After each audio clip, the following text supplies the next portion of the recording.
어떤 나라 왕이 그 나라 역사가들에게 인류의 역사를 기록해 오라 이렇게 요청을 하였습니다. 그래서 그 역사가들이 인류의 역사를 기록해 왔는데 책이 수십 권, 수백 권이 되어서 왕이 그것을 다 읽을 수가 없어서 더 짧게 기록하라고 요청했습니다. 그랬더니 요약해서 몇 권의 책으로 요약해 왔습니다. 그런데 왕이 그걸 다 또 읽을 수가 없어서 더 짧게 기록하라고 했습니다. 그랬더니 딱 글자 하나를 적어 갖고 왔습니다. 그게 뭐냐? 괴로울 고자였습니다. 한자로 괴로울 고자를 적어 왔습니다. 인류의 역사가 고난과 환난의 역사였던 겁니다. 인간은 누구나 한평생 살면서 그 어느 누구도 고난과 환난을 피할 수가 없습니다. 인생을 살면서 고난과 환난 없이 인생을 살려고 하는 사람은 비 오는 날에 우산 없이 길을 가면서도 비를 맞지 아니하려는 사람과 같습니다. 욥기서 5장 5절에 보면은 인생은 고난을 위하여 났나니 이렇게 말씀하고 있어요. 우리가 살면서 고난과 환난은 누구나 다 당합니다. 이 길은 피할 수가 없어요. 그런데 반응은 두 가지로 나타납니다. 어떤 사람은 부정적인 태도를 보입니다. 이스라엘 백성들이 광야를 지나면서 조그만 어려운 일을 당하면은 하나님을 원망하고 모세를 향해서 불평하였던 것처럼 고난을 당할 때 원망과 불평으로 가득 찬 사람이 있어요. 뿐만 아니라 고난을 당할 때 믿음이 흔들리는 사람이 있습니다. 하나님이 정말로 살아계시는가?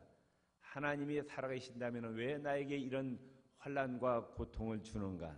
하나님이 정말로 나를 사랑하시는가? 그러다가 결국은 하나님을 저버리고 믿음의 길에서 떠나는 사람이 있습니다.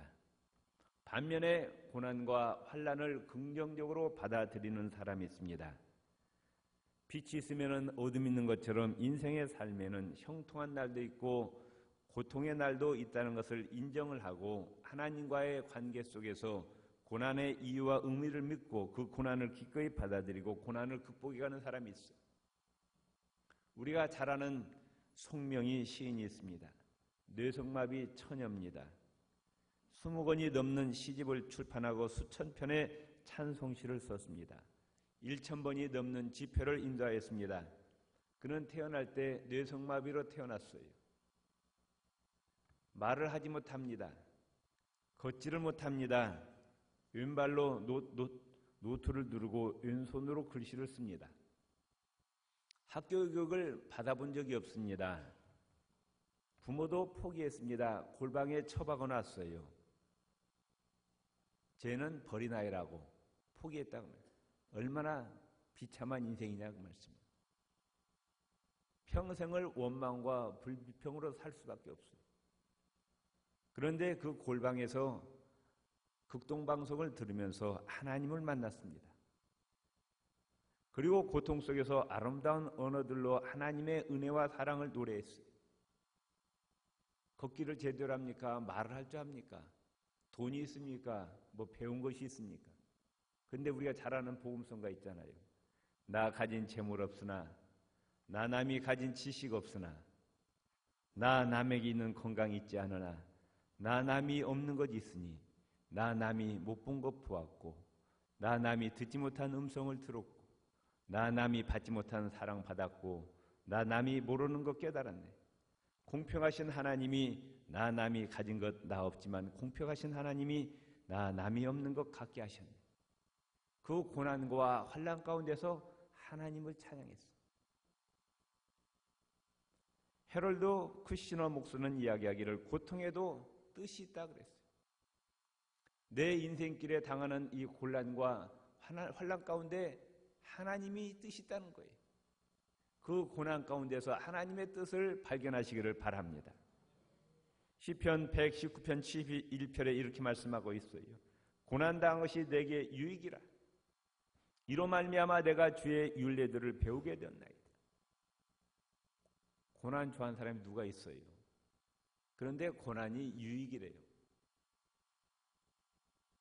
히브리서 12장 10절에 보면은 저희는 잠시 자기의 뜻대로 우리를 징계하였으나 오직 하나님 우리의 유익을 위하여 거룩하심에 참여케 하셨느니라. 고난은 뭐냐? 우리 성도들을 깨우치는 하나님의 메가폰입니다. 시편 119편 67절에 고난당하기 전에는 내가 그릇 행하였더니 이제는 주의 말씀을 지키나이다. 고난과 환난 전에는 제멋대로 살았다고 말해요. 고난과 환난을 통해서 비로소 하나님의 뜻을 깨닫고 하나님의 뜻에 순종하게 되었다는 고백입니다. 인간이 형통할 때, 잘 나갈 때는 교만해집니다. 그래서 영적인 귀가 먹혀서 하나님의 음성을 듣지 못해요. 하나님의 말씀을 들어도 깨닫지 못합니다. 얘야 제발 좀 기도 좀 하라. 좀 더 겸손해져라. 네 자아가 깨어지고 낮아져야 내가 너를 사용할 수가 있느니. 그러니까 좀 더 부서져라. 낮아져라. 네 자신을 의지하지 말고 하나님을 바라보고 하나님을 의지하면서 살라고 말씀을 해도 들리지가 않아요. 깨달아지지가 않습니다. 그러다가 고난과 환난을 당하면은 비로소 자신의 무능함과 연약함을 깨닫고 하나님을 의지하게 된다 그 말씀이에요. 그래서 C.S. 루이스는 이야기하기를 고난은 귀머거리를 깨우치시는 하나님의 메가폰이다 그랬어요. 이제까지 영안이 막혀 있고 영적인 귀가 막혀 있었는데 고난을 통해서 영안이 열리고 영적인 귀가 열려서 하나님의 음성을 깨닫게 된다 그 말씀이에요. 그러니까 고난 당한 것이 내게 유익이라. 교만했던 사람이 겸손해지게 된다 그 말씀이에요. 두 번째 고난은 하나님께서 하나님의 자녀들을 훈련시키는 하나님의 방법입니다. 400년 동안 애굽 땅에서 종살이하던 이스라엘 백성들을 하나님께서 곧장 가나안 땅으로 들여보내지 아니하시고 40년 동안 광야에서 고난당하게 하셨어요. 환난당하게 하셨어요. 왜? 하나님께서 훈련시키셨다 그 말씀입니다. 신명기 32장 10절 12절에 보면은 여호와께서 그를 황무지에서 짐승이 부르짖는 광야에서 만나시고 호위하시며 보호하시며 자기의 눈동자같이 지키시었도다. 마치 독수리가 자기의 보금자리를 어지럽게 하며 자기의 새끼 위에 덮을거리며 그의 날개를 펴서 새끼를 받으며 그의 날개에 그것을 엎는 것 같이 여호와께서 홀로 그를 인도하셨고 그와 함께한 다른 신이 없었도다. 하나님이 이스라엘 백성들을 훈련시키는데 독수리가 자기 새끼를 훈련시키듯이 이스라엘 백성들을 훈련시켰다는 겁니다. 어미 독수리가 새끼 독수리를 어떻게 훈련시키느냐? 보금자리를 높은 절벽이나 벼랑 위에다 만듭니다. 거기에다가 폭실폭실한 깃털을 이제 넣어서 새끼가 자라게 합니다. 새끼가 어느 정도 자라고 나면은 가시나무 가지를 어디서 물어와 가지고 그걸 보금자리에다 집어넣는 거예요. 그럼 새끼가 찔리잖아요. 아프잖아요. 견딜 수가 없어요. 그럼 이제 그 둥지에서 이제 나옵니다. 나오면은 이제 이 어미 새끼가 이 새끼들을 등에다 엎는 거예요. 엎고는 높이 올라갑니다. 높이 올라가서 확 떨어뜨려 버려요. 그러면 새끼가 사정없이 떨어져요. 그럼 새끼는 어떻게 합니까? 살겠다고 날개짓을 하는 거죠. 그러면 땅에 닿을 만하면은 얼른 또 어미가 와갖고 그 새끼를 받아서 다시 높은 데로 데리고 올라가서 또 떨어뜨려요. 그럼 또 땅에 떨어지려면 얼른 또 받아온다고. 왜? 어미 독수리가 새끼가 미워서 그랬을까요? 그게 아니라 사랑하고 이제 스스로 날 수 있는 것을 훈련시키는 거예요. 어미는 새끼 독수리가 땅에 부딪혀도 죽도록 절대로 내버려두지 않고 이런 훈련을 통해서 새끼 독수리는 스스로 날 수 있게 된다 그 말씀이에요. 이처럼 하나님께서 때로는 우리 하나님의 자녀들을 이렇게 고난과 환난을 통해서 훈련을 시켜요.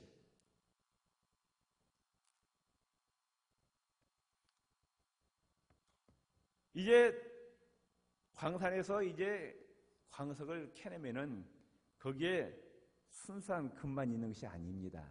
오히려 불순물이 더 많아요.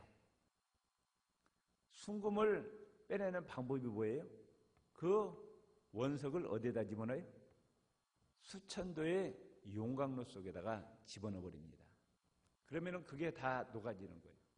그러니까 원석의 입장에 보면은 뜨거운 그 열이 고난이요, 고통이요. 그러나 그걸 통해서 불순물이 다 빠져나가고 순수한 금이 뽑아져 나오는 것처럼 우리가 예수 믿고 이제 하나님의 자녀가 되었지만 하나님 보시기에 우리의 심령 가운데 아직도 세상의 더러운 것들이 찌꺼기가 너무나도 많이 있는 거예요. 교만과 이기심과 하나님보다도 세상을 더 사랑하는 이런 더러운 것들이 많이 있으니까 하나님께서 때로는 고난과 환난을 주십니다.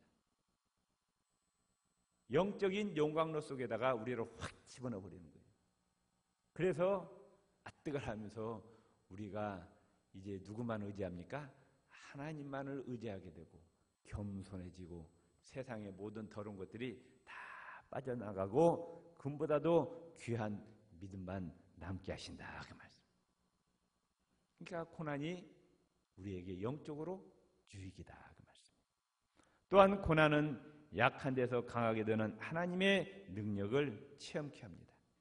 고린도후서 12장 7절에서 10절에 보면은 사도 바울이 병이 있었어요. 사도 바울이 엄청난 능력을 행했잖아요.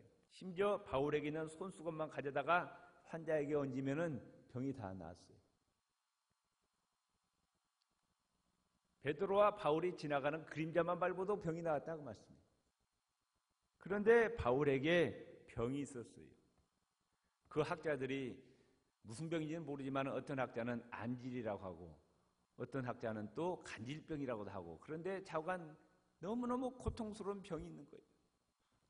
그런데 하나님께 기도했어요. 이 병을 고쳐달라고. 그랬더니 하나님 고쳐주셨어요? 안 고쳐주셨어요? 안 고쳐주셨어요. 하나님 말씀하시기를 네 은혜가 족하다. 하나님께 받은 은혜가 너무나 크기 때문에 교만하지 않도록 하나님께서 육체의 가시를 주었다. 그렇게 하나님께서 말씀하시는 거예요. 그래서 하나님의 능력은 약한 데서 온전하게 된다고 말씀하십니다. 그래서 사도 바울은 자기의 강함이 아니라 약함을 자랑하게 되었어요. 내가 약할수록 내가 하나님을 더 의지하게 되고 약할 때 하나님의 능력이 더 역사함을 깨닫게 되었다. 그 말씀 믿습니까? 예. 영국의 생물학자 알프레드 웰레스가 나방 새끼를 관찰하다가 그 나방 새끼가 고치를 뚫고 나오는 모습이 뭡니까? 나방 그 고치에서 너무 힘들게 나오는 거예요. 애처로워서 칼로 찢어졌어요. 빨리 좀 나오라고. 그랬더니 나방이 새끼가 이제 나오기는 했는데 성장 과정에서 아름다운 무늬와 색깔이 생기지 않았고 그 나비는 제대로 날지 못하고 죽어버렸다는 거예요. 그 고치를 뚫고 나오는 그 고난의 과정을 통해야만이 비로소 온전한 나방이 되고 아름다운 색깔도 되고 제대로 살 수 있는데 그 고난이 없어져 버리니까 나방의 구실을 못하더라 그 말씀이에요. 고난이 인간에게 얼마나 필요한 것을 말해주고 있어요. 요새 50대, 60대, 70대 분들은 정말로 너무 힘든 세상을 살았잖아요. 뭐 일제, 그 다음에 6.25 가난한 시대 당하면서 참 힘들게 살아요. 웬만한 고난 다 이겨요. 그런데 요새 20대 보면은 이게 잘못 갖고 체구는 큰데 마음들이 약해갖고 군대 가서 그 훈련을 못 견디더라고. 하고 자세를 버려요. 그러니까 어른들은 이해가 되지 않은 거예요. 아, 그까지 고난 좀 못 참냐고. 그런데 못 참는 거예요. 뭘 안 하는데 고난을 체험해 본 적이 없다고 말씀해요. 인생에도 때로는 고난이 필요합니다. 고난은 인간을 강하게 만듭니다. 인간을 성숙하게 만듭니다. 또한 고난은 인간이 알 수 없는 신비예요. 욥이 무서운 고난을 통과한 후에 고백하기를 뭐라고 고백합니까? 욥기 42장 5절 6절에 내가 주께 대하여 귀로만 듣기만 하였사오나 이제는 눈으로 죄를 배웁니다. 이제까지는 하나님을 귀로만 들었어요.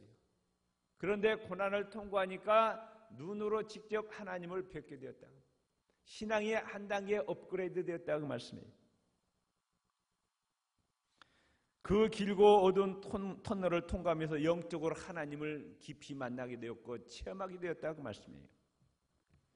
관연하게 명지휘자인 토스카니니가 지독한 근시였습니다. 보이지 않아요.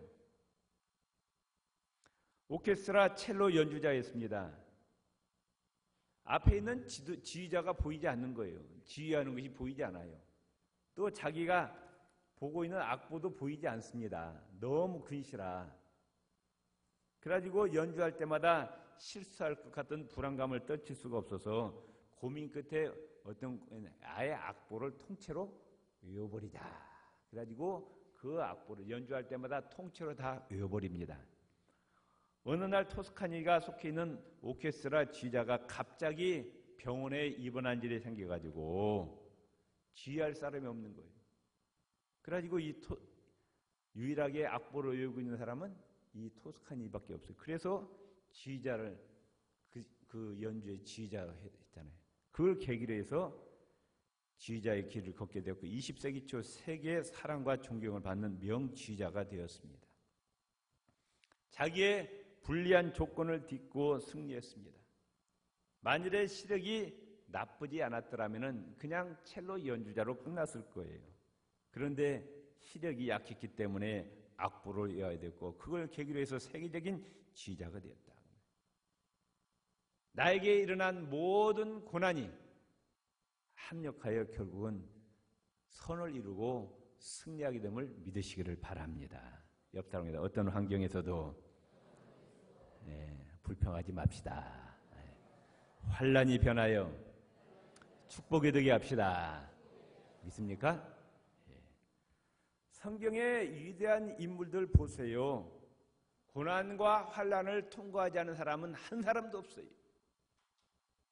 그런데 그 고난과 환난을 통과할 때 하나님께 어떤 믿음을 보이느냐 그게 중요한 거예요.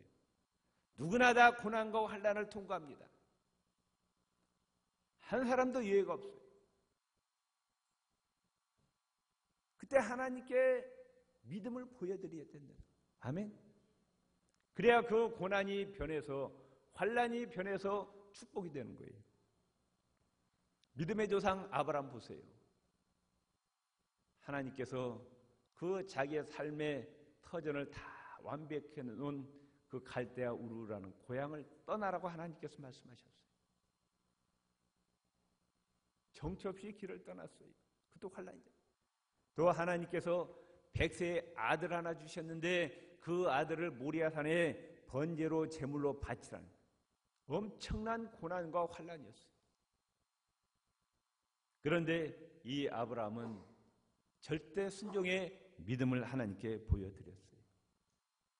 옆 사람입니다. 절대 순종합시다. 아멘. 그랬더니 하나님께서 이 아브라함을 믿음의 조상으로 세워주셨어요. 땅과 후손의 축복을 주셨습니다. 그 후손에게서 예수 그리스도가 나오는 엄청난 축복을 받게 되었습니다.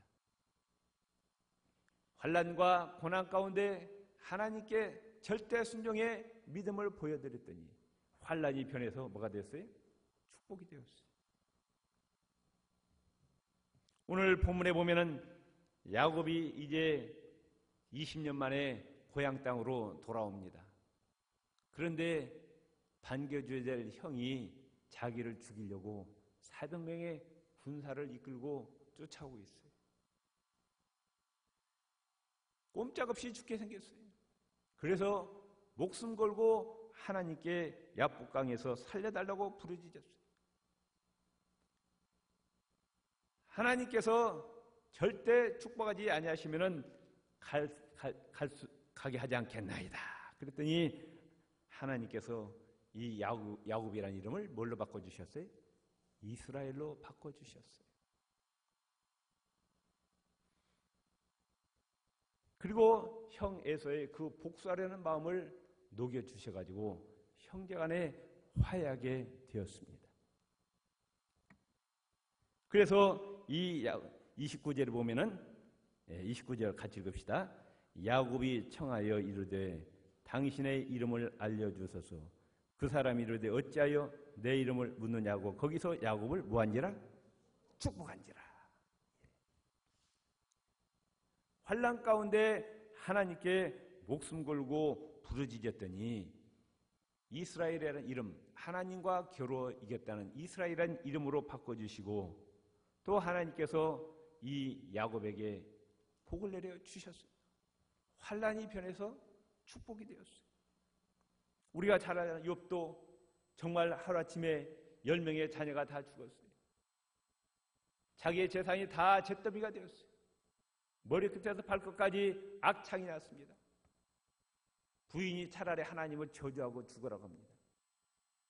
그런 무서운 환난 가운데서도 이 욥은 하나님을 향하여 원망하지 아니하고 오히려 감사와 찬양을 올립니다. 주신 자도 여호와시요 취하신 자도 여호와시라. 여호와 하나님의 이름이 찬양을 받으시옵소서. 하나님의 섭리에 절대 순종했어요. 끝까지 참고 견디었어요. 그랬더니 이 환난이 변해서 뭐가 되었어요? 축복이 되었어요. 아까도 얘기했지만 이제까지는 귀로 하나님을 들었는데 이제는 직접 눈으로 하나님을 배웁니다. 하나님을 직접 만나게 되었어요. 영적으로 그 차원이 높아졌다고 말씀. 욥기의 42장에 보면은 하나님께서 갑절에 복을 내려주셔. 다시 10명의 자녀를 주시고 또 물질도 갑절로 하나님께서 갚아주셨어요. 아멘. 믿습니까? 환난이 변해서 뭐가 됐어요? 축복이 되었어요. 성경에 수없이 나와요. 다윗도 마찬가지입니다. 사무엘로부터 기름 부음을 받고 10년 동안 사울에게 쫓겨다니는 거예요. 사울왕이 나라의 전 군대를 풀어가지고 다윗을 죽이려고 쫓아다닙니다. 그런데 이 다윗은 악을 악으로 갚지 않고 하나님의 손에 의탁했습니다. 10년을 인내했어요. 그랬더니 하나님께서 결국 이 다윗을 이스라엘의 가장 위대한 왕으로 세우시고 그 후손을 통해서 예수 그리스도가 탄생하게 하셨어요. 결국 환난이 뭐가 됐어요? 축복이 되었다. 축복이 되었어요. 여호사밧 왕이 갑자기 적군이 쳐들어옵니다. 어찌할 바를 모르는 거예요. 하나님 앞에 살려달라고 부르짖었어요. 그러더니 하나님께서 군대 앞에다가 찬양대를 세우래요. 생각해 보세요. 군대가 전쟁으로 가는데 군사들이 그 앞에다가 지금 가운을 입혀갖고 찬양대를 세우고 찬양하면서 군대에 나갔어요. 환난 가운데서 하나님을 찬양하고 감사를 드렸더니 그 전쟁에서 하나님께서 승리를 주신 거예요. 아멘. 옆 사람이 고난과 환난 가운데서 원망 불평하지 말고 오히려 하나님께 찬양과 감사를 드립시다. 아멘. 환난과 고난 가운데서 승리하는 비결이 뭐냐? 하나님을 찬양하라고. 고난과 환난 가운데 많은 사람들은 원망 불평합니다. 하나님이 나를 위하는 것 없다. 하나님 나를 버리셨나고 보다. 원망 불평이에요. 고난과 환난 가운데 하나님을 찬양하라고 말씀합니다. 예수도 마찬가지예요. 유다 민족이 전멸될 위기입니다. 그때 어떻게 했어요? 죽으면 죽으리라고 목숨 걸고 금식하면서 기도했더니 하나님의 상황을 반전시켜버려요. 하만을 장대에 매달아 죽게 하고 유다 민족이 살아났습니다. 신약에 넘어오면은 스로보닉의 여인이 나옵니다. 딸 하나 있는 것이 귀신 들렸어요. 예수님께 나왔던 예수님이 냉대합니다. 쳐다보지도 않아요. 개 취급합니다. 그래도 겸손하고 자기 부인하고 낙심하고 포기하지 않았더니 예수 그리스도의 능력을 온전히 믿고 신뢰했더니 예수님이 마지막에 내 여자여 내 믿음이 크도다 하시면서 인정받고 문제가 해결받았어요. 예수님께 믿음을 인정받고 문제가 해결되는 축복을 받게 되었습니다. 또 소경도 마찬가지입니까? 끝까지 예수님을 붙잡았어요. 예수님의 능력을 인정했어요. 예수 그리스도를 메시아로 인정했어요. 부르짖어 기도했더니 문제가 해결됩니다. 누가복음 18장 하나는 과부의 얘기도 나옵니다. 거기에 교훈은 뭡니까? 낙심하고 포기하지 말고 끝까지 인내하고 부르짖으라는 거예요. 우리의 주어진 환경이 참 어렵습니다. 지금 고난 가운데 살아가는 분들이 많이 있어요. 남에게 이야기도 못해요. 그러나 이 고난 가운데 환난 가운데 우리는 원망 불평하지 말고 오히려 하나님을 찬양하고 감사하시기 바랍니다. 우리가 믿는 하나님, 죽은 하나님이 아니라 살아계신 하나님이시고 무능한 하나님이 아니라 전능하신 하나님이심을 믿으시기를 바랍니다. 나의 기도를 듣고 계신 하나님을 믿으시기를 바랍니다. 환난 가운데 우리가 해야 될 일이 뭐냐? 낙심하고 절망하지 말고 하나님께 나와서 뭐해? 부르짖고 기도해야 돼. 언제까지? 응답이 올 때까지 불태진의 각오로 절해하면서 금식하면서 하나님께 죽으면 죽으리라는 각오로 부르짖어 기도하실 때 하나님의 역사가 일어날 줄로 믿습니다. 아멘. 우리 옆 사람이 답니다. 환난이 변하여 축복이 되게 합시다. 어떻게 해야 돼요? 환난과 고난 가운데서 찬양하고 감사하고 하나님의 능력을 믿고 하나님께 응답이 올 때까지 목숨 걸고 하나님께 부르짖어 기도하여 응답받으시기 바랍니다. 내일부터 3주간 특별 새벽기도가 나옵니다. 한번 읽어볼까요? 환난 중에 부르짖으라. 도우시는 하나님께. 옆 사람입니다. 환난 중에 부르짖읍시다. 도우시는 하나님을 체험합시다. 기도합시다. 하나님 아버지, 환난이 변하여 축복이 되는 믿음을 허락하여 주옵소서. 예수님 이름으로 기도드립니다. 아멘.